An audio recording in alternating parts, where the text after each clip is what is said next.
바나바 같은 사람 되시기를 주님의 이름으로 축원합니다.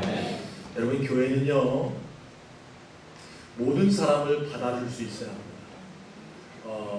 저는 참 안디옥 교회를 모델과 같은 교회로 생각합니다. 안디옥 교회의 모습을 보면 안디옥 교회는 여러 사람들이 교회에 있어 함께 할 수 있는 공동체였습니다. 사도행전 13장에 보면 안디옥 교회의 모습을 나타내주고 있는데요. 안디옥 교회에 교사들과 지도자들이 있었어요. 그런데 그 지도자들의 이름을 보면 좀 특이한 것들이 나타나고 있습니다. 사도행전 13장 1절 말씀을 한번 찾아볼까요? 사도행전 13장 1절. 우리 다 같이 한번 읽어보겠습니다. 시작. 안디옥 교회에 선지자들과 교사들이 있으니 곧 바나바와 니게르라 하는 시몬과 구레네 사람 루기오와 분봉왕 헤롯의 젖동생 마나임과 및 사울이라. 자, 거기 보니까 안디옥 교회의 선지자들과 교사들이 기록되어 있는데, 목사님 그게 뭐가 중요합니까? 이렇게 말할 수 있지만 오늘 조금만 들여다보면 특이한 점들이 발견돼요. 바나바가 안디옥 교회의 선지자, 교사로, 다시 말하면 목회자로 있었습니다. 여러분, 바나바를 잘 알고 있죠. 그는 착한 사람이었습니다. 그는요 남을 섬길 수 있는 구제의 사람이었습니다. 그런데 이렇게 괜찮은 사람, 이 바나바만 지도자를 쓰던 것이 아니라 오늘 말씀해 보니까 좀 특이한 사람의 이름이 나와요. 거기 보니까 니게르라 하는 누구라고요? 시므온. 이름이 뭡니까? 시므온인데 그 앞에 니게르라 불렀어요. 여러분, 니게르가 무슨 뜻인가요? 여러분, 이 시므온의 닉네임이 니게르인데, 이 니게르라는 말 여러분에게 익숙치 않지만 여러분 혹시 니그로라는 말 들어보셨나요? 흑인들을 일컬을 때 니그로 이렇게 말하죠. 그러니까 우리가 이 사도행전 13장을 추측해 볼 때에 이 시므온은 얼굴이 하얀 사람이에요? 검은 사람이에요? 네, 검은 사람. 여러분, 이 안디옥 유럽이었습니다. 그런데 흑인이 그 교회에 들어와서 지금 교회의 뭐로? 지도자로 사역하고 있다는 겁니다. 또 누구의 이름이 나오냐면요, 거기 보니까 구레네 사람 루기오. 여러분, 구레네도 어느 지역이에요? 북아프리카 지역입니다. 그러니까 이 사람도 어쩌면 흑인이 아닐까 이렇게 추측하게 됩니다. 또한요, 거기 보니까 분봉왕 헤롯의 젖동생이라 돼 있어요. 마나이라는 사람이 있었는데 그 사람이 누구다? 헤롯의 젖동생이다. 여러분, 헤롯은 누구였습니까? 교회를 핍박하는 자였습니다. 그런데 그 핍박하는 젖동생, 이복동생인지 정확히 모르지만 그 젖동생도 교회에 뭐로 서 있다? 지도자로 서 있다. 또한요, 거기 보니까 누가 있어요? 사울. 여러분, 사울은 누굽니까? 예수님 믿었던 그 예수 믿는 자들을 잡아서 옥에 가두려고 몸부림치던 자가 사울이에요. 그런데 그가 예수님 믿고 변화됐고 그의 인생이 주님을 위한 삶이 되자 이 안디옥 교회에서는 누구로 받아들였다? 지도자로 받아들이고 있다. 사실요, 이게 쉬운 결정만은 아니었을 겁니다. 여러분, 우리 교회의 지도자로 뽑는데요, 여러분, 한국 사람들도 없지 않아 인종에 대한 편견이 있습니까? 없습니까? 백인 우월주의가 한국 사람들의 머릿속에 있어요. 여러분, 백인이 우월합니까? 흑인이 우월합니까? 황인이 우월합니까? 따라합시다. 똑같이 우월하다, 존귀하다. 할렐루야. 근데 이상하게 한국 사람들은요, 백인에 대해서는요, 영어 울렁증이 있어서 그런가 백인 앞에 가면 다 나는 그대 앞에서는 왜 이렇게 작아지는가? 백인 앞에 가면 작아져요. 그런데요, 동남아시아 쪽에서 오신 분들을 보면 그 앞에서 어떻게 해요? 함부로 대하고 무시합니다. 근데 생각해 보면 이 안디옥 교회, 우리 한국 상황으로 보면 동남아시아에서 3D 업종에서 일하는 그런 사람들이 어떻게 해요? 교회에 뭐로 서 있다? 지도자로 서 있다. 또요, 이 안디옥 교회를 비유해서 보면요, 우리 교회를 막 핍박하는 어떤 사람이 있었다고 하면 가정해 보겠습니다. 교회를 여기 건축하려고 그러는데 옆에 집에서 막 반대하는 거예요. 내가 목숨을 내놓고 교회 짓는 거 반대하겠다, 막 이런 사람이 옆에 금동, 금실이나 왕실에 있었다고 치겠습니다. 그런 사람이 있었다는 게 아니라요, 있었다고 칠게요. 그런데 그 아들이 예수 믿고 변화됐어요. 그래가지고 우리 교회 왔는데 여러분, 우리 마음에는 어떤 마음 들어요? 교회를 핍박하는 자의 아들이니까 배척하고 거부하고 밀어내야 되는데 그 사람을 지금 뭐로? 교회의 지도자로 세우고 있다. 여러분 기억하세요. 교회는요, 따라합시다. 누구나 와야 되고 누구나 받아줘야 된다. 할렐루야. 교회는 누구나 올 수 있어요. 누구나 받아주는 공동체가 되어야 됩니다. 그렇기 때문에 여러분의 마음이 바다같이 넓어서 어떤 자들이 와도 여러분의 사랑에 여러분의 사랑을 경험하고 여러분의 받아줌을 경험함으로 회복이 일어나는 공동체가 바로 교회가 되어져야 한다는 사실이에요. 여러분 눈치가 빠르신 분들은요, 여러분 눈치를 채셨을 겁니다. 제가 지난주부터 서로 뭐하라? 사랑하라. 이번 지난주에는요, 서로 받아주세요. 이번 주에도 서로 받아주세요. 성도의 교제, 사랑에 대한 말씀을 나누고 있어요. 왜 그렇습니까? 여러분 교회는요, 이 예배당이 교회가 아니에요. 저와 여러분 한 사람 한 사람이 교회입니다. 그렇기 때문에 우리가 사랑의 공동체를 이룰 때에 우리 교회가 건강한 교회가 되며 주님 기뻐하시는 교회가 될 수 있다는 거예요. 우리 한번 옆에 계신 분에게 이야기하시는 거예요. 제가 교회입니다. 다시 한번 저도 교회입니다. 누가 교회라고요? 내가 교회고 우리 있는 모든 분들이 다 교회라는 거죠. 그래서 우리가 사랑하고 서로 받아주고 함께 할 때에 그때 비로소 우리 교회는 건강한 공동체, 주님이 기뻐하시는 공동체로 세워질 수 있다는 사실입니다. 그래서 지난주에 제가요, 우리가 예수님의 모습을 본받아서 우리도 그렇게 받아줘야 된다. 그래서 첫 번째로 예수님은 인격을 존중하셔서 모든 사람을 다 뭐하셨다? 받아들이셨다. 이런 말씀을 드렸어요. 기억나시나요? 기억나시면 아멘.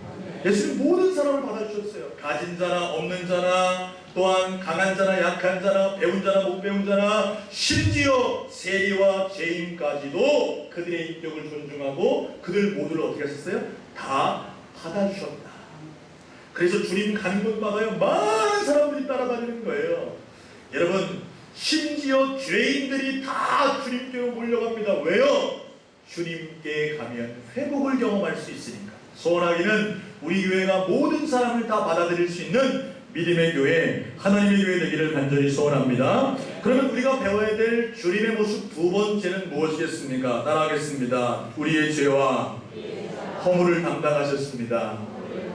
여러분 예수님이 우리를 받아주신 다음에 그냥 받아준 것으로 끝난 것이 아니라 우리의 뭐와 허물을 담당하셨다고요? 죄와 허물을 담당하셨다는 거예요. 그가 찔림은 우리의 허물 때문이요 그가 상함은 우리의 죄악 때문이라 그랬습니다. 여러분 예수님이 왜 십자가에 돌아가셨습니까? 왜 여러분을 받아주신 다음에 십자가에 달려 돌아가셨느냐 이 말입니다. 여러분의 죄악 때문에 여러분의 허물 때문에 그 죄와 허물을 담당하시려고 십자가에 못 박혀 돌아가셨다. 예수님은 모든 사람을 받으시고 그 모든 사람의 죄와 허물을 담당하신 분이 누구시라고요? 예수 그리스도시라는 거예요. 그래서요 우리 역시도요 예수님처럼 모든 사람의 허물과 죄를 담당해야 한다는 겁니다. 우리 다시 로마서로 가서요. 로마서 15장 1절의 말씀. 로마서 15장 1절의 말씀을 다 함께 읽겠습니다. 시작.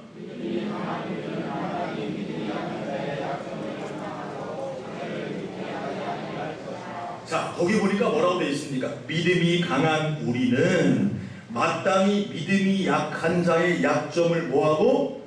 담당하고 자기를 기쁘게 하지 아니할 것이나 강한 자가 약한 자의 약점을 담당하라고 그랬어요. 여러분 주님은요 우리의 약점 어디까지 담당하셨습니까? 우리가 아무리 흉한 죄를 범하고 도저히 용서받지 못할 것 같은 그런 흉악한 죄인이라 할지라도 그 죄와 허물을 다 담당하셨다는 거예요. 그러면 예수님이 왜 우리 죄와 허물을 담당하셨습니까? 그것은 하나님과의 관계의 회복을 위함이었다는 거예요. 주님이 우리의 죄와 허물을 담당해서 누구와 화목하게 하시려고? 하나님과 화목하게 하시려고 우리와의 죄와 허물을 담당하셨다는 거죠. 그렇다면 우리가 이웃의 약점을 담당해야 된다는 말은 여러분 잘 아셔야 돼요. 이웃을 비판하는 것이 아니라 따라합시다. 이웃을 치유하는 자가 되자. 할렐루야. 교회에 허물 많은 자가 올 수 있어요 없어요? 와야 돼요. 여러분 교회에 죄악 많은 자가 와야 됩니까 안 와야 됩니까? 와야 돼요. 교회에 문제 있는 자들이 와야 됩니까? 안 와야 됩니까? 더 와야 돼요. 그런데 우리는 어떻게 하냐면 허물 많고 문제 있고 죄 많은 자들이 교회를 찾아올 때에 우리는 그들을 뭐 하냐면 비판한다는 거예요. 판단한다는 거예요. 아니 어떻게 저런 사람이 우리 교회에 왔어? 도대체 우리 교회 얼마나 시끄럽게 하려고 저렇게 왔어? 이렇게 우리는 비판하고 판단한다는 겁니다. 그게 아니라 오늘 성경은 우리에게 무엇을 말씀해주고 있냐면 그의 약함을, 허물을 우리가 어떻게 해라? 담당해서 뭐해라? 따라합시다. 치유하자. 치유하자. 치유하라는 거예요. 어떤 자들이 와도 그들을 치유하고 누구와의 관계를 회복시키자? 하나님과의 관계를 회복시켜야 한다고 성경은 우리에게 가르쳐주고 있다는 사실이에요. 특별히요 바울 사도는 이 문제를요 갈라디아서 6장에서도 많이 다뤘습니다. 여러분 성경 한번 찾아보실래요? 갈라디아서 6장 1절 2절. 갈라디아서 6장 1절과 2절 말씀을 우리 다 함께 읽어보겠습니다. 시작. 형제들아, 사람이 만일 무슨 죄를 범한 신령한 너희는 온유한 심령으로 그러한 자를 바로잡고 너 자신을 살펴보아 너도 시험을 받을까 두려워하라. 바울 사도는요 갈라디아 교회에 향해서 편지하면서 뭐라고 말하냐면 신령한 너희들은, 오늘 이 자리에 계신 모든 분들은 신령한 분임을 저는 믿습니다.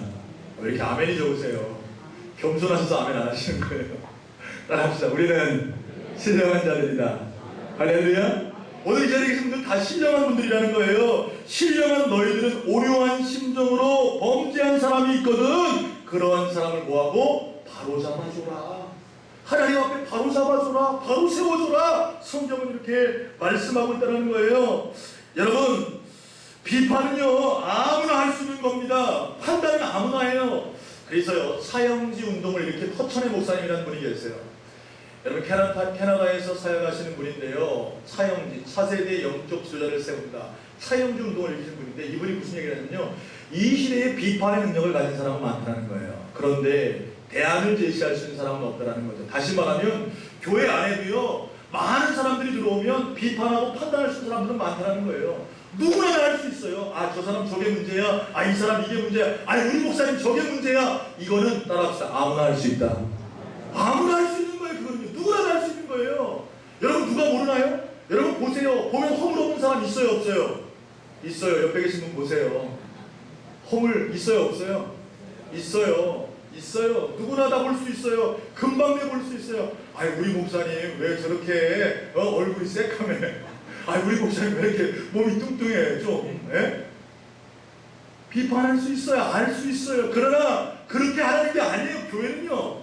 교회는 그 부족한 것이 있으면 뭐해라? 바로 세워줘라. 바로 세워줘라. 바로 세워줘라. 어떻게? 니들이 그들의 약점을 담당해주면서 바로 세워줘라. 이게 교회다. 성경은 우리에게 이걸 가르쳐주고 있다는 거예요. 사랑하는 여러분, 오늘 예배하는 저와 여러분의 안목이 비판의 안목이 아니라 치료의 안목, 치유하는 자세로 변화될 수 있는 믿음의 종들 되시기를 주님의 이름으로 축원합니다. 그럴 때 우리는 참으로 그를 용서할 수 있는 거예요. 이해할 수 있습니다. 그리고 그가 하나님을 향하여 바른 자리에 설 수 있도록 도와줄 수 있다는 거예요. 이것이 우리가 이웃의 약점을 담당한다는 의미입니다. 사랑하는 여러분, 주님이 우리의 죄와 허물을 담당하셨던 것처럼 우리도 우리 교회에 있는 연약한 자들의 약점을 담당함으로 그들을 바로 세울 수 있는 하나님의 사람들 되시기를 주님의 이름으로 축복합니다. 마지막 세 번째로요, 우리 주님이 보여주신 모습은 무엇이냐면 따라합시다. 관용하셨습니다. 뭐 하셨다고요? 관용하셨다. 옆에 계신 분에게 이렇게 얘기해 주시는 거예요. 제가 다 이해할게요. 시작.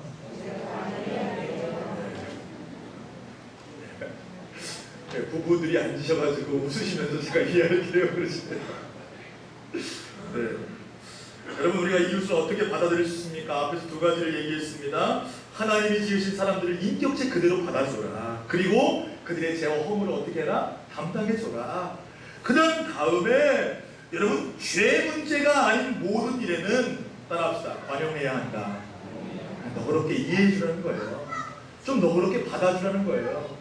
여러분 마음 넓은 사람 되시기를 주님의 이름으로 축복합니다. 제가 이 컵에다가요 물이 들어있는데요 잉크 한 방울 딱 떨어뜨리면 이 물이 어떻게 돼요? 네, 더러워져요. 혼탁해져요. 여러분 마음의 그릇이 요만하면요, 여러분 이거 받아줄 수 없는 거예요. 그런데 여러분 바닷물에다가 잉크 한 방울 떨어뜨렸다고 그거 뭐 더러워지나요? 표시가 나지 않아요. 사랑하는 여러분, 여러분의 마음을 넓히시기를 주님의 이름으로 축복합니다. 여러분, 이것이 주님의 모습이라는 거예요. 여러분, 주님은요, 우리를 관용의 자세로 모든 것을 다 품어주셨습니다. 여러분, 그래서요, 주님 안에 들어간 자들이 참된 뭐를 경험하냐면 자유를 경험하는 거예요. 죄 있는 자도, 부족한 자도, 연약한 자도 진리를 알지니 진리가 너희를 자유케 하리라 말씀하신 그 진리이신 예수님을 만나면 뭐 해주는 거예요? 자유로워지는 거예요. 여러분, 교회 오면 자유하셔야 돼요. 기쁘셔야 돼요. 만족하셔야 됩니다. 왜요? 주님이 여러분에게 관용하시기 때문에 우리는 참된 자유함을 교회 안에서 누려야 한다는 거예요. 할렐루야. 여러분, 갈라디아서 5장 1절 말씀 한번 읽어볼까요? 갈라디아서 5장 1절의 말씀 같이 읽겠습니다.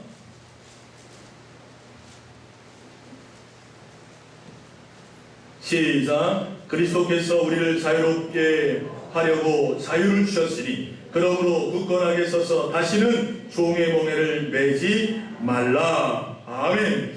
여러분, 갈라디아서 5장 1절에 보면 그리스도께서 우리를 자유롭게 하려고 자유를 주셨다고 했습니다. 주님이 우리에게 주신 놀라운 선물 가운데 하나가 그리스도 앞에 나아갈 수 있는 자유를 주셨다는 거예요. 물론 이 자유는 죄를 지을 수 있는 자유는 아닙니다. 오히려 죄를 짓지 않을 수 있는 자유예요. 주님은요, 우리의 삶에서 자유를 소중하게 여기십니다. 주님은 우리가 자유를 잘못 사용하여 죄를 범할 때 사랑으로 채찍질하세요. 감사한 일이죠. 우리를 바로잡기 위한 것이란 말입니다. 그러나 예수님께서 죄 문제가 아닌 일에는 상당히 자유를 가지고 우리를 관용하고 다 뭐 하신다? 용납해 주셨다는 거예요.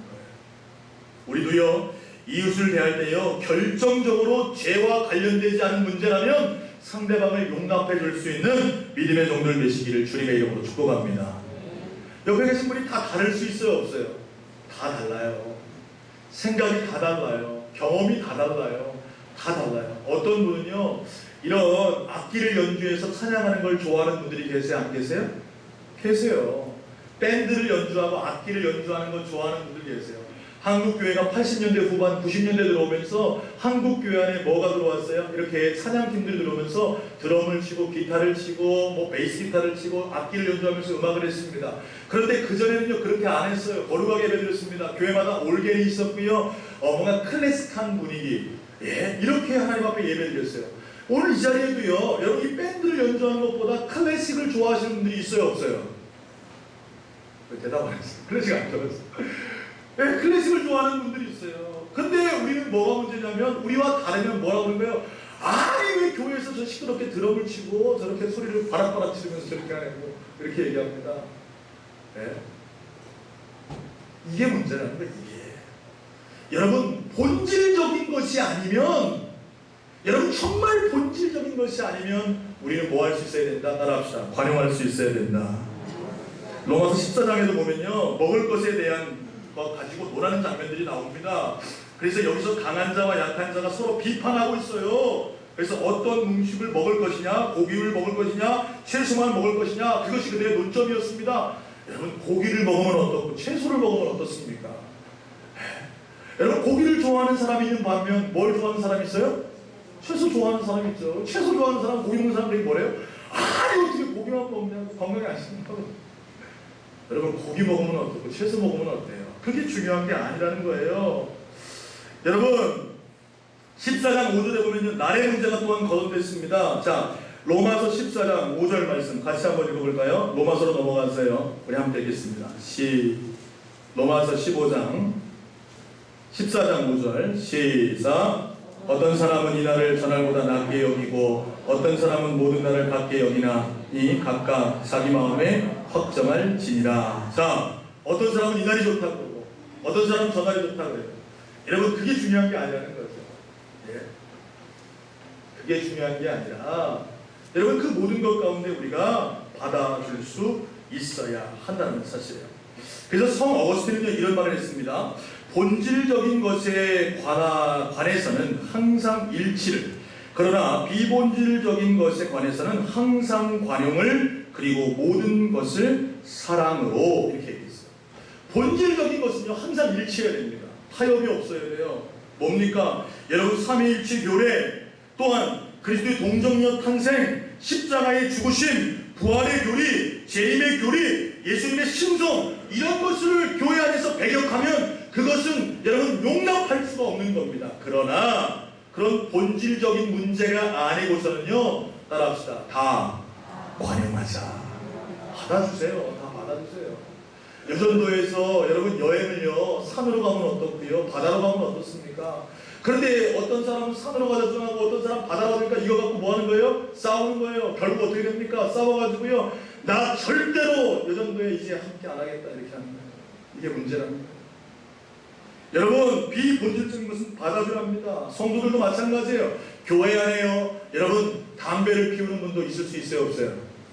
있어요.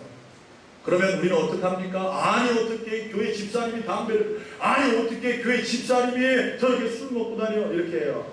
예? 그렇게 한다고 바뀌나요? 아니요. 깨서요. 어떻게 해야 돼요? 그대로 받아주세요. 그러면 어떻게 해요? 언젠가 하나님의 은혜로 변화될 줄로 믿으시길 바랍니다. 여러분 담배만 안 끊지 주님을 온전히 섬기지 못하면 그것이 더 큰 죄일 수 있어요. 담배 피지만 그 부족함이 있지만 오히려 주를 위해 충성한다면 그 모습이 하나님 또한 기뻐할 수도 있어요. 여러분 담배 피고 안 피고는요 구원의 본질적 문제가 아니에요. 성경에 어디 담배 핀다고 구원 못 받는다고 돼 있습니까? 아 우리 목사님 좀 이상하다.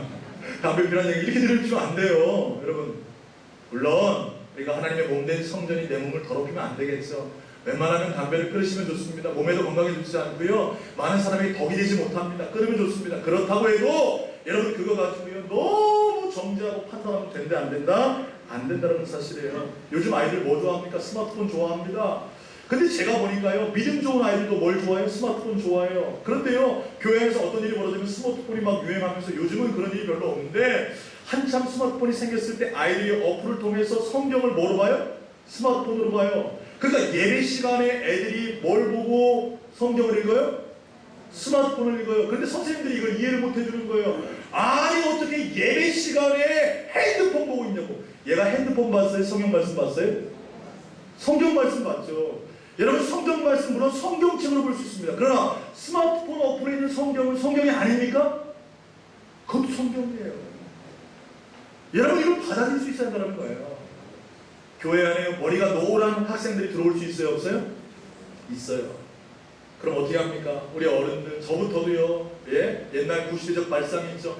어떻게 예수 믿는 네가 머리를 노랗게 물들이고 교회 왔느냐? 이렇게 하면 걔는 다시는 교회 와야 하나요? 다시는 안 와요. 어떻게 해야 돼요? 야 이쁘다 이쁘다 나는 한 번도 못 해봤는데 너 보니까 참 이쁘다. 그렇게 받아주면 자기도 알아요 몰라요? 사실은 알아요. 그러나 받아주는 그분 때문에 그 아이가 어떻게 해요? 변화될 수 있는 거예요. 교회는 관용하는 공동체예요. 받아주는 공동체예요. 여러분 다 달라요. 다 틀려요. 여러분 그거 가지고 우리가 비판하다 보면 결국엔 어떻게 해요? 여러분 교회는요 분열할 수밖에 없어요. 따라합시다. 서로 받아주세요. 받아줘요. 안 받아주면 어떤 일이 벌어지는지 아세요? 제가 이야기할까요? 공동체가 깨져요. 안 받아주면 관계가 깨집니다. 안 받아주는 순간 모임이 깨지고 관계가 깨지고 공동체가 깨져요. 공동체가 깨지면 어떤 일이 벌어지는지 아십니까? 따라합시다. 하나님의 일을 감당하지 못하게 된다. 여러분 우리 교회가 하나님 앞에 쓰임받기 원하십니까? 그렇다면 받아주셔야 돼요. 사랑하는 여러분 우리는 예수 그리스도에서 한 가족 됐습니다. 예수님이 우리의 죄와 허물을 담당하시기 십자가에 돌아가셨어요. 그래서 우리를 하나님과 화목하게 하셨습니다. 예수님 우리를 끝까지 다 받아주셨어요. 본질적인 문제가 아니면 우리를 받아주셨단 말입니다. 소원하기는 예수님처럼 우리를 인격적으로 또 예수님처럼 죄와 허물을 담당하신 것처럼 또 예수님처럼 관용하신 것처럼 성도들에게 그렇게 받아줌으로 말미암아 하나님의 공동체를 세워갈 수 있는 저와 여러분 되시기를 주님의 이름으로 축원합니다. 축원합니다. 기도하겠습니다. 우리 이 시간 함께 한번 기도하실 때에 우리 교회에 위해서 기도하겠습니다. 우리 교회는 철저하게